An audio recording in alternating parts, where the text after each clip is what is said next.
आज की इस वीडियो में बताने वाला हूँ कि कैसे आप सिंपलेस्ट तरीके से आप इंग्लिश स्पीकिंग सीख सकते हैं। आपको कोई कोर्सेज की ज़रूरत नहीं है, कोई किताब लेने की ज़रूरत नहीं है। आप घर बैठे जो डेली लाइफ में जो काम करते हैं उन्हीं चीज़ों से आप इंग्लिश सीख सकते हैं। तो इस वीडियो में मैं 3 चीज़ बताऊंगा जिसके ऊपर अगर आप काम करते हैं, डिपेंड कि आप कितना मेहनत करते हैं। अगर आप मेहनत करते हैं सही से तो विद इन 6 मंथ्स आप सही से इंग्लिश सीखना, इंग्लिश बोलना सीख लेंगे। सबसे जो पहला पॉइंट है वो है नॉलेज। आपको ग्रामर की एक बेसिक नॉलेज होनी चाहिए, और जो बेसिक नॉलेज है वो है टेंस की, मतलब टाइमलाइन। अगर आपको यही एक्सप्लेन करना नहीं आता है कि टाइमलाइन कैसे एक्सप्लेन करें कि ये प्रेजेंट में है, पास्ट में है, फ्यूचर में है, कौन सा टाइमलाइन पे है, तो अब इंग्लिश बोलना तो नेक्स्ट टू इम्पॉसिबल है। तो इसीलिए आपको पूरी ग्रामर में जो इंग्लिश में जितने भी ग्रामर जो चीज़ें हैं उनमें से सिर्फ अगर आप ये जो टेंस का जो टेबल है, कंप्लीट जो टेबल है, अगर आप इस चीज़ को सीखते हैं आपका 90% इंग्लिश आप वहीं सीख लेते हैं। क्योंकि अगर आपको टाइमलाइन एक्सप्लेन करना आ गया, बाकी सारी चीज़ें और क्या रह गई, कुछ वर्ड्स रह गए, है ना। तो देखिए इंग्लिश क्या है। इंग्लिश हमेशा अपने माइंड में ऐसा रखिए कि English is a way of communication. कोई ऐसा कोई हवा नहीं है कि मतलब बहुत ज़्यादा डिफिकल्ट है इसे बोलना। It's just way of communication. आपको बस अपने आप को एक्सप्लेन करना आना चाहिए कि जो भी सिचुएशन है, जो भी बातें हैं, उसे आपको एक्सप्लेन करना आना चाहिए। बस उतना ही इसका काम है, बस। और वो डेली लाइफ में जो वर्ड्स आते हैं, टेंस है, इसी से ही आप 90% चीज़ें कवर अप कर सकते हैं। एडवांस लेवल में जाना है तो वो अलग बात है, लेकिन इसमें आपका 90% जो है डेली कॉन्वर्सेशन आप कर सकते हैं। तो ये हो गया आपका जो मैंने कहा था नॉलेज के अंदर कि टेंस आपको सीखना है। दूसरा क्या चीज़ करना है, आपको वर्ड्स जो डेली कॉन्वर्सेशन में हम लोग जो वर्ड्स इस्तेमाल करते हैं उनको आपको एक डायरी मेंटेन करनी है। हर दिन एक या दो आप वर्ड्स लिख सकते हैं, और उनका मीनिंग आपको इंग्लिश में ही लिखना है। ऐसा नहीं कि आप अपने रीजनल लैंग्वेज में लिखेंगे, है ना। और एक बात जो मैंने कहा था कि आपको टेंस सीखना है, वो कहाँ से सीखना है, वो आपको जाना है कि यूट्यूब पे देख सकते हैं, जो भी आपको प्रेफरेबल है। बुक पढ़ना है, बुक पढ़ सकते हैं, depends upon you. But I would say कि आप वीडियो देखिए, बहुत आसानी से आप समझ जाएंगे। लेकिन वीडियो आपको कौन से देखनी है, सिर्फ जो इंग्लिश में जो लोग आपको सिखा रहे हैं सिर्फ उनकी ही आपको वीडियो देखनी है। और क्यों बोल रहा हूँ वो आपको नेक्स्ट पॉइंट में बताऊंगा क्यों मैं बोल रहा हूँ। लेकिन मेक श्योर करिए जो भी आप सीख रहे हैं यूट्यूब पे वीडियो, जो ग्रामर आप सीखने वाले हैं उसको आपको इंग्लिश में ही सीखनी है। और जो मैंने कहा था वर्ड्स आपको हर दिन जो सीखना है, और वो वर्ड्स भी आपको गूगल में जाके ट्रांसलेट करना है इंग्लिश में, not in your regional language. ठीक है, जैसे कि फॉर एग्जाम्पल कंसिस्टेंसी का मीनिंग आपको ऐसा नहीं कि consistency meaning in what ever your regional language, है ना, इन हिंदी, तो ऐसे नहीं करना है। आपको क्या करना है, कंसिस्टेंसी मीनिंग इन इंग्लिश, ऐसे करना है। आपको पढ़ के समझना होगा, ठीक है। और ये वैसे भी ये वीडियो सिर्फ उनके लिए ही है जिनको मतलब कि समझ में आ जाता है लेकिन वो बोल नहीं पाते हैं, ठीक है।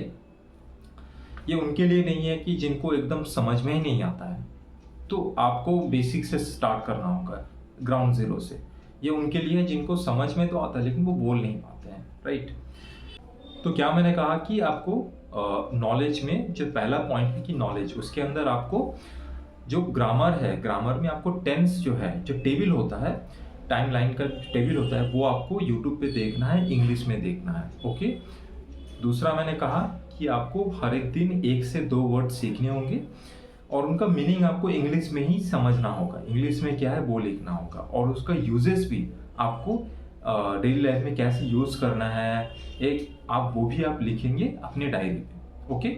1 से 2 क्यों करना है, देखिए अगर आप हर दिन 1 करते हैं, 1 वर्ड इंटू 30 डेज, तो 1 महीने आपको 30 वर्ड्स आप आराम से सीख पाएंगे। बट आप ये सोचो कि 1 वर्ड तो बहुत कम है, तो अगर आप बोलो कि मैं 5-6 कर सकता हूँ एक दिन पे, देखिए 5-6 आप कर सकते हैं, आपके ऊपर है। आप 5 अगर हर दिन करते हैं तो इंटू 30, 150 वर्ड। सो 150 वर्ड को याद रखना is like little bit difficult है। ओके, तो इसलिए मैंने कहा बस महीने में 30 वर्ड्स आसानी से आप 30 में से 20 वर्ड्स तो आप आराम से याद कर पाएंगे, राइट। तो इसीलिए आप ये हर दिन एक वर्ड आप सीखिए। दूसरा पॉइंट है लिसनिंग। 90%, 90 नहीं, आई थिंक 99% लोग जो है वो लोग जो इंग्लिश में कोई चीज़ें सुनते हैं ना, तो वो लोग क्या करते हैं, उन्होंने सुना, फिर उन्होंने अपनी रीजनल लैंग्वेज पे, फॉर एग्जांपल हिंदी में कन्वर्ट किया, फिर उन्होंने हिंदी में जवाब तैयार किया, फिर उन्होंने उसे कन्वर्ट करके रिप्लाई किया। भले ही आपको ये लगे कि शायद इसमें तो उतना टाइम नहीं लगता है, बट जब आप एक्चुअल कॉन्वर्सेशन करोगे थोड़ा सा ही डिले हो जाता है, राइट। लेकिन आप जैसे कि मैं अपना बात करूँ तो मेरा एक्चुअल जो लैंग्वेज है वो बंगाली है, बट मैंने हिंदी सीखी हुई है। ये मेरा सेकेंड लैंग्वेज है। तो जब भी मैं बात कर रहा हूँ ना हिंदी में, तो मुझे सोचने की ज़रूरत नहीं है कि मैं क्या रिप्लाई करूँ, ये ऑटोमेटिकली बहुत ज़्यादा with in a milli second ये हो रहा है, राइट। तो इसमें क्या कॉन्वर्सेशन बहुत ज़्यादा फ्लुएंट होता है, आप कोई भी जवाब इजीली दे सकते हैं, आपके पास हर एक वर्ड्स तैयार रहते हैं, ठीक है। तो इसीलिए लिसनिंग में ना मोस्टली ये प्रॉब्लम मैंने देखा होता है। तो इसे कैसे इम्प्रूव करना है, तो आपको क्या करना है कि आपको हर दिन एक मूवी देखनी है इंग्लिश में। कोई भी मूवी देख सकते हैं आप, डॉक्यूमेंट्री देख सकते हैं, कोई बायोग्राफी देख सकते हैं, कोई इंस्पायरिंग मूवी देख सकते हैं, कुछ भी आपको जो भी पसंद है आप देख सकते हैं। तो उसको आपको क्या करना है, वो सबटाइटल के साथ देखना है। तो जब भी आप सबटाइटल में देखेंगे ना, आपको ऐसा लगेगा कि बहुत बार कि समझ में नहीं आ रहा है, तब आपको क्या करना है, पॉज करके हर एक बार पॉज करना है, ये क्या नया वर्ड आया, ये आपने गूगल में सर्च किया, सर्च करके इमीडिएटली आपको सर्च करके देखना है कि इसका मीनिंग क्या है। तब आपको वो सिचुएशन जो मूवी में दिखा रहा है वो आपको समझ में आ जाएगा। तो इससे क्या होगा कि आपका जो पूरा जो एक जो सिचुएशन है वो आपको समझ में आए कि इस सिचुएशन में ये रिप्लाई, ये क्वेश्चन, ये सवाल आता है, ये ऐसा आंसर आता है। तो इस सिचुएशन के साथ आप वो इंग्लिश सीख सकते हैं सबटाइटल में, ठीक है। तो हर एक जब आप देखेंगे तो आपको नए नए वर्ड्स भी मिलेंगे, आपको नॉलेज भी मिलेगा, और एक सेंटेंस कैसे बिल्डअप हो रहा है तो वो भी आपको समझ में आएगा। और वहाँ आपको ये भी पता चलेगा कि कौन से टेंस पे है, कौन से टाइमलाइन पे है, राइट। और जो मैंने पहले कहा था कि क्यों मैंने बोला कि इंग्लिश में ही आपको देखना है, इसकी वजह से ही कि आपको जो ट्रांसलेट करने में वो दिमाग में वो ट्रांसलेट ना करना पड़े, ऑटोमेटिकली हो जाए, है ना। मैं अगर मेरी कोई भी अगर सुने ना मेरी बातें हिंदी में, तो लोग बोलेंगे कि मैं एक्चुअली में हिंदी में ही बात करता हूँ, बट मेरा फर्स्ट लैंग्वेज है Bengali, second language is Hindi, okay.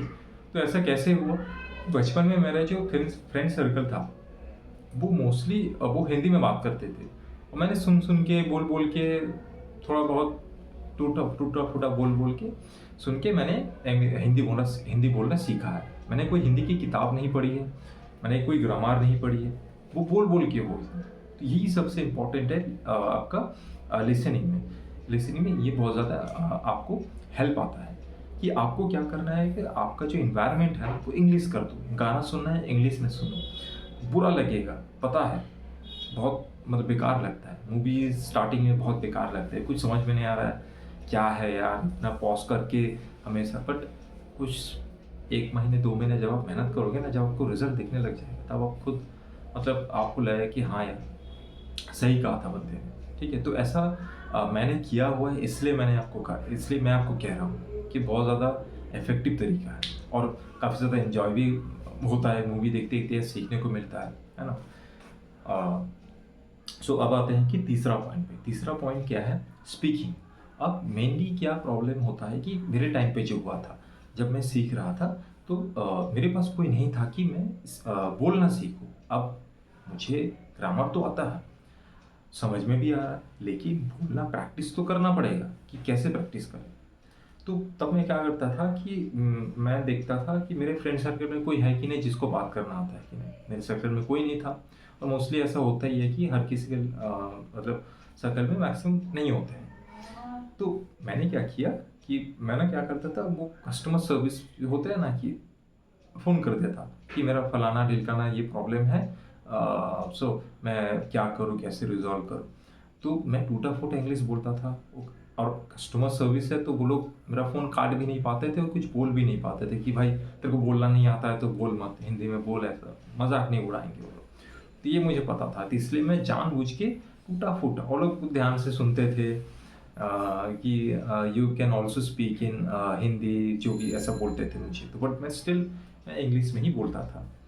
तो इस तरीके से आप इंग्लिश बोलना सीख सकते हैं। दूसरा मैंने क्या किया, मैंने देखा, देखिए मेरे लिए पॉसिबल था तो मैंने किया। आप कोई स्पीकिंग मतलब इंग्लिश स्पीकिंग क्लासेस पे ज्वाइन कर सकते हो, ज्वाइन कर लो। सीखने के लिए ज्वाइन मत करो, आपको जो फ्रेंड सर्कल है ना वो बनाने के लिए। मेरा जो मैंने इंग्लिश कोचिंग ज्वाइन की, मुझे दिक्कत ये हो रहा था कि मेरा फ्रेंड सर्कल में उतना बहुत कम है, और कस्टमर सर्विस में आप कितना बात करोगे, है ना। वो और तो उस मतलब हर दिन तो आप नहीं कर सकते, तो इसलिए मैंने क्या किया, कोचिंग ज्वाइन कर लिया।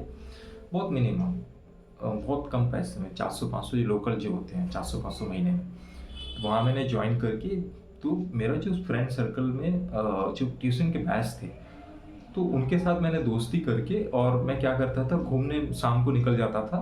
और हम लोगों ने ये लिया था, मतलब एक रूल बनाया था कि हम लोग जब भी बात करेंगे इंग्लिश में ही बात करेंगे, ठीक है, भले वो मतलब कहीं भी मिले, लेकिन हम लोग आज से इंग्लिश में ही बात करेंगे। तो इससे क्या हो गया, हम लोगों ने बोलने को मतलब बहुत ज़्यादा हमारा फ़ायदा हो, ठीक है। तो ऐसा भी आप कर सकते हो। अगर आपको लगता है कि नहीं, आपको वो नहीं जमता है, तो आप ऐप्स का भी इस्तेमाल कर सकते हो, बट आई वुड रिकमेंड कि आप कोचिंग नहीं जाइए, क्योंकि आपको ना जब फेस टू फेस लोगों के फेस टू फेस जब आप मतलब लोग आपको मिलेंगे ना, फेस टू फेस जब आप बात करोगे, तब जो बोलने में जो एफर्ट लगता है बोलने में, तो वहाँ ना बहुत ज़्यादा कम्युनिकेशन में आपको सीखने को मिलता है कि कैसे इंस्टेंटली रिप्लाई करें, इसका क्या रिप्लाई करें। तो इसमें आपको बहुत ज़्यादा आपको हेल्प मिलता है। इसलिए क्या, आपको कोई फिजिकल पर्सन होता है तो वहाँ कॉन्वर्सेशन ज़्यादा बेटर तरीके से होती है, राइट। तो ये 3 चीज़ें मैंने कहा, नॉलेज, लिसनिंग और स्पीकिंग, इनके ऊपर काम करो। With in 6 month I am sure, I can guarantee, आप इंग्लिश बोलना आ जाएगा। टूटा फूटा सही, लेकिन आपको बोलना आ जाएगा। ये आपके एफर्ट के ऊपर डिपेंड करता है कि आपको कितना टाइम लगेगा, बट ऑन एन एवरेज मुझे जितना टाइम लगा था, 4 से 6 महीने लगे थे मुझे इंग्लिश बोलने में, ठीक। तो ऐसे तरीके से आप इंग्लिश बोलना सीख पाएंगे।